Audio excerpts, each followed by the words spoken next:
തിരുവനന്തപുരം ജില്ലയിലെ Navaikulam government higher secondary സ്കൂളിലെ മലയാളം അധ്യാപകനായ ശ്രീ സുജിത്ത് തിരക്കഥയും സംഭാഷണവും സംവിധാനവും നിർവഹിച്ചുകൊണ്ട്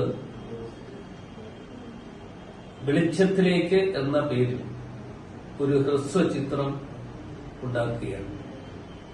ഈ ഹ്രസ്വചിത്രത്തിൽ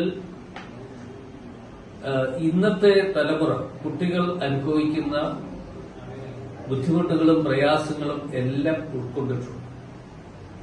അത് മാത്രമല്ല, അതിനുള്ള പരിഹാര മാർഗങ്ങൾ എന്തൊക്കെ എന്നതിനെക്കുറിച്ച് ഈ ഹ്രസ്വചിത്രത്തിലൂടെ വരികയാണ്. തീർച്ചയായും ഇതൊരു മാതൃകാപരമായ ഒരു പ്രവർത്തനമാണ്. കുട്ടികൾക്ക് ഒരു അവബോധം സൃഷ്ടിച്ചെടുക്കുവാൻ ഇതിന് കഴിയും എന്ന് ഞാൻ കാണുന്നു.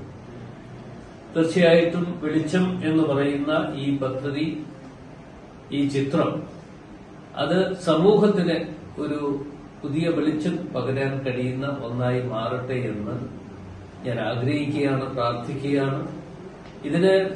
ഇതിൽ കഥാപാത്രങ്ങളായി വരുന്നത് ഈ സ്കൂളിലെ അധ്യാപകര്, അതുപോലെ ഉള്ള ആളുകൾ, വിദ്യാർത്ഥികൾ ഉൾപ്പെടെയുള്ള ആളുകളെ ഒത്തുചേർത്തുകൊണ്ടാണ് ഈ ഹ്രസ്വ ചിത്രം രൂപീകരിക്കാൻ തീരുമാനിച്ചിട്ടുള്ളത്. അതിന് എല്ലാ ആശംസകളും ഞാൻ നേരുന്നു, എല്ലാ വിജയങ്ങളും നേരുകയാണ്. ഈ ചിത്രം നന്നായി കുട്ടികളുടെ ഇടയിൽ പ്രചാരണം കൊടുക്കുവാൻ കഴിയട്ടെ.